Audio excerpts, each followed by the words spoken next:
Assalamualaikum warahmatullahi wabarakatuh. Perkenalkan, nama saya Radi Pambudi dari absen 29 kelas 10A. Saya akan membacakan materi dari Kerajaan Jenggala. Yang pertama ada daftar isi. Latar belakang berdirinya Kerajaan Jenggala, lalu masa kejayaan Kerajaan Jenggala. Setelahnya ada fase kemunduran dari Kerajaan Jenggala, lalu ada peninggalan-peninggalannya dari Kerajaan Jenggala. Yang terakhir adalah daftar pustaka. Mari kita masuk yang ke pertama. Latar belakang. Kerajaan Jenggala merupakan salah satu kerajaan bercorak Hindu-Buddha yang pernah berdiri di Kerajaan Jawa Timur pada abad ke-11. Berdirinya kerajaan ini tidak terlepas dari kondisi politik yang terjadi pada masa pemerintahan Raja Erlangga, penguasa Kerajaan Kahuripan. Pada sekitar tahun 1042 Masehi, Raja Erlangga memutuskan untuk berbagi wilayah kekuasaannya menjadi dua bagian, yaitu Kerajaan Jenggala dan Kerajaan Kediri yang ada di Kediri yang sebelumnya bernama Panjalu. Keputusan ini diambil sebagai upaya untuk mencegah terjadinya konflik ataupun perang saudara di antara para penerus tahta setelah beliau turun dari pemerintahan.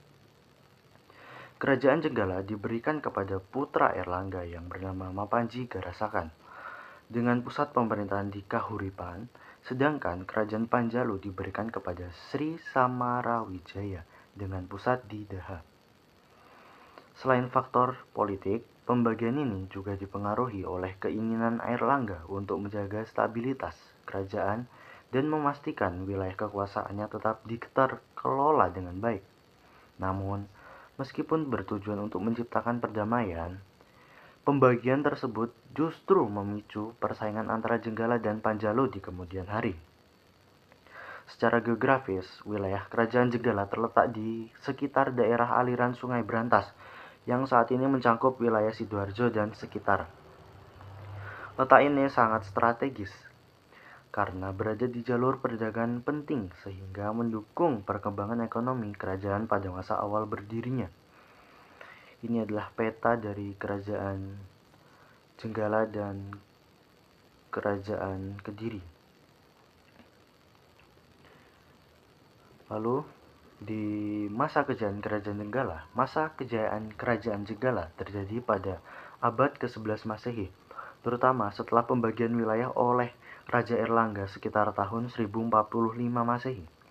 Pada masa ini, Jenggala berkembang menjadi salah satu pusat kekuatan penting yang berada di Jawa Timur, berdampingan sekaligus dan bersaing dengan kerajaan dari Kediri. Yang pertama ada geografis. Secara geografis, Jenggala memiliki keunggulan karena menguasai wilayah pesisir utara di Jawa Timur, terutama daerah sekitar delta Sungai Brantas. Letak ini sangat strategis karena menjadi jalur perdagangan utama yang menghubungkan pedalaman dengan jalur laut. Pelabuhan-pelabuhan Jenggala ramai dikunjungi oleh pedagang dari berbagai daerah, bahkan hingga luar Nusantara. Hal ini menjadikan Kerajaan Jenggala sebagai pusat perdagangan dan pelayaran yang makmur pada masanya. Lalu yang kedua di bidang ekonomi. Dalam bidang ekonomi, kemajuan Jenggala didukung oleh aktivitas perdagangan hasil bumi seperti beras, rempah-rempah, dan hasil hutan.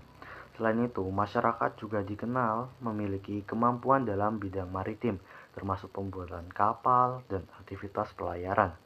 Kehidupan ekonomi yang stabil ini mendorong pertumbuhan dan kesejahteraan masyarakatnya yang berada di Kerajaan Jenggala tersebut. Lalu, poin ketiga yaitu dari segi politik.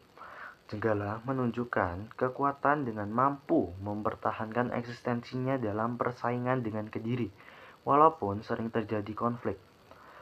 Hal ini justru menunjukkan bahwa Jenggala adalah kerajaan yang kuat dan berpengaruh.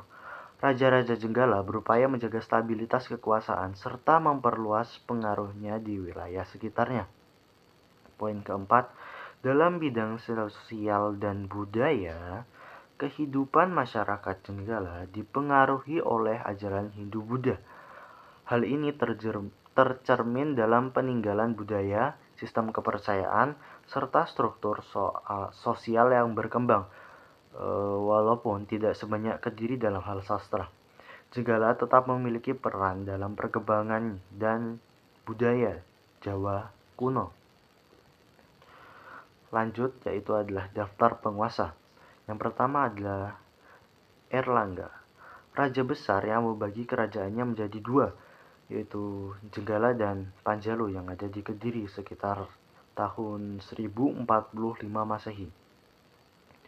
Tujuannya untuk menghindari konflik perebutan kekuasaan.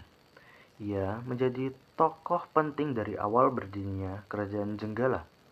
Lalu yang kedua ada Mapanji Garasakan, raja awal Jenggala setelah pembagian kerajaan.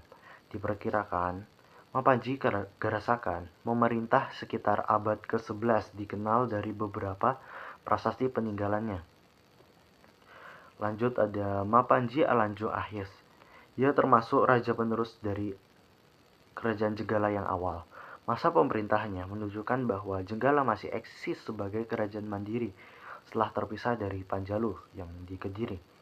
Pemerintahannya kemungkinan berfokus pada stabilitas kerajaan dan kelanjutan sistem pemerintahan yang sudah dibangun oleh raja sebelumnya. Ciri khas kepemimpinan, namanya menggunakan gelar Mapanji yang menunjukkan status bangsawan atau keturunan raja. Tidak banyak catatan tentang peperangan ataupun ekspansi besar-besaran, sehingga kemungkinan pemerintahannya lebih bersifat menjaga kestabilan internal kerajaan. Yang selanjutnya ada Samarotsaha. Samarotsaha adalah tokoh penting yang memiliki hubungan erat antara Kerajaan Jenggala dan Panjalu yang di Kediri. Ia dikenal karena perannya dalam memperkuat hubungan politik antara kerajaan di Jawa pada masa itu. Peran dan pemerintahan Samarotsaha berperan sebagai pemimpin dan penguasa yang menjalin hubungan politik melalui pernikahan. Ia menikah dengan putri dari Panjalu ataupun Kerajaan Panjalu yang menunjukkan adanya aliansi politik antara dua kerajaan. Hal ini dilakukan untuk mengurangi konflik dan menjaga kestabilan wilayah. Selanjutnya ada fase kemunduran dari Kerajaan Jenggala. Yang pertama, konflik setelah pembagian kerajaan. Setelah Erlangga membagi kerajaan menjadi Jenggala dan Panjalu yang ada di Kediri, muncul persaingan kekuasaan antara kedua kerajaan tersebut. Kedua kerajaan sama-sama ingin menjadi yang paling kuat di Jawa Timur. Terjadi konflik dan peperangan terus-menerus. Hal ini membuat kondisi politik menjadi tidak stabil. Selanjutnya, fase politik dan peperangan berkepanjangan. Setelah pembagian, hubungan Jenggala dan Kediri tidak stabil. Terjadi perang saudara yang secara terus-menerus dan konflik ini berlangsung cukup lama, yaitu sekitar puluhan tahun. Dibuktikan oleh prasasti seperti Ngantang. Lalu dampak dari peperangan tersebut, yang pertama, bagi Kerajaan Jenggala yaitu menguras kekuatan militer, menghambat perkembangan ekonomi, melemahkan stabilitas pemerintahan. Perselisihan ini menjadi alasan utama usia Jenggala relatif singkat. Selanjutnya, kemunduran dari internal Kerajaan Jenggala. Pertama, kepemimpinan tidak sekuat sebelumnya. Raja-raja penerus tidak sekuat Mapanji Garasakan dan kurang mampu dalam menghadapi tekanan dari luar. Yang kedua, stabilitas politik yang terganggu. Konflik internal dan eksternal membuat kerajaan tidak stabil dan sulit menjaga persatuan wilayah. Yang ketiga, yaitu melemahnya ekonomi. Perang berkepanjangan mengganggu perdagangan. Lalu ada fase tekanan eksternal dari Kediri. Kerajaan Kediri berkembang lebih cepat dibanding Jenggala. Kelebihan yang dimiliki oleh Kediri yang pertama, kekuatan militer yang lebih kuat, politik yang lebih stabil. Jenggala sering mengalami serangan dari Kediri, bahkan pada masa Mapanji Alanjo Ahyes. Jenggala terus mendapat tekanan dari Kediri sehingga tidak mampu untuk melakukan perlawanan. Lalu ada fase penaklukan oleh Kediri. Ini adalah fase puncak kemunduran dari Kerajaan Jenggala. Kerajaan Jenggala akhirnya dikalahkan oleh Kerajaan Kediri yang dipimpin oleh Raja Kediri yaitu Sri Jayabaya. Bukti sejarah yang dapat diambil yaitu prasasti Ngantang dengan semboyan Panjalu Jayati yang berarti Kediri menang. Artinya, Kediri berhasil menguasai Jenggala. Jenggala juga kehilangan kedaulatan dan kepemimpinan pada masa itu. Lanjut fase akhir, yaitu runtuhnya Kerajaan Jenggala. Setelah ditaklukkan, Jenggala tidak lagi menjadi kerajaan mandiri. Wilayahnya digabung dengan Kediri secara historis. Jenggala berakhir sekitar tahun 1135 Masehi. Dampak dari runtuhnya Kerajaan Jenggala yang pertama, nama Jenggala hilang dalam politik Jawa dan Kediri menjadi kekuatan yang dominan di Jawa Timur pada kala itu. Lalu ada peninggalan-peninggalan yang dapat kita temui dari Kerajaan Jenggala. Yang pertama ada Candi Prada, Dusun Reno di Pencil, Kabupaten Sidoarjo.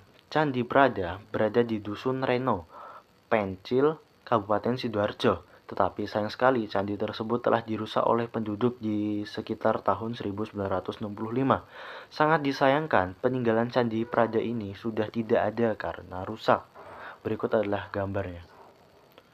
Selanjutnya, situs tumpukan batu bata, Urang Agung, Kabupaten Sidoarjo. Situs bersejarah di daerah persawahan desa Urang Agung, Sidoarjo yang diduga peninggalan Kerajaan Jenggala. Situs bersejarah yang ditemukan berupa tumpukan batu bata yang menyerupai tangga dengan luas sekitar 4 meter kubik. Situs bersejarah peninggalan Kerajaan Jenggala tersebut pertama kali ditemukan oleh seorang penduduk desa di area sawah saat sedang menggali. Selanjutnya ada Prasasti Malengga.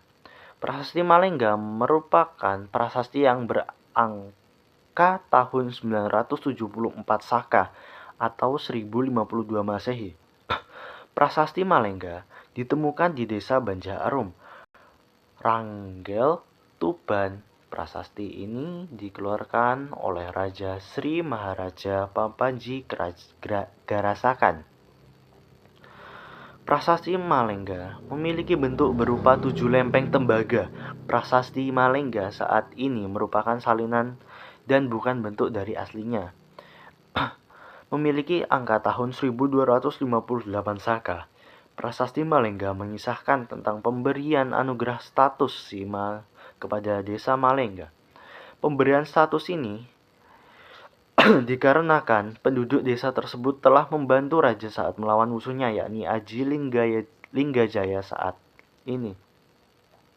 Saat ini, prasasti peninggalan Kerajaan Jenggala ini berada di Museum Nasional Indonesia. Berikut adalah contoh gambar dari prasasti Malengga. Selanjutnya prasasti Turun Hyang. Prasasti ini ditemukan di Dusun Truneng, Kecamatan Kemelangi, Kabupaten Mojokerto, Jawa Timur.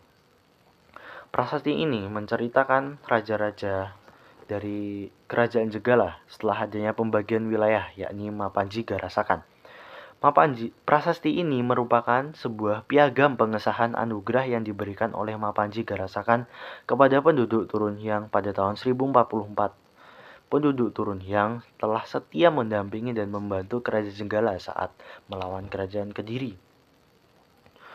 Untuk menghindari perebutan kekuasaan, Raja Airlangga melakukan pembagian kerajaan dibagi untuk kedua putranya, yakni Samarawijaya dan Mapanji Garasakan.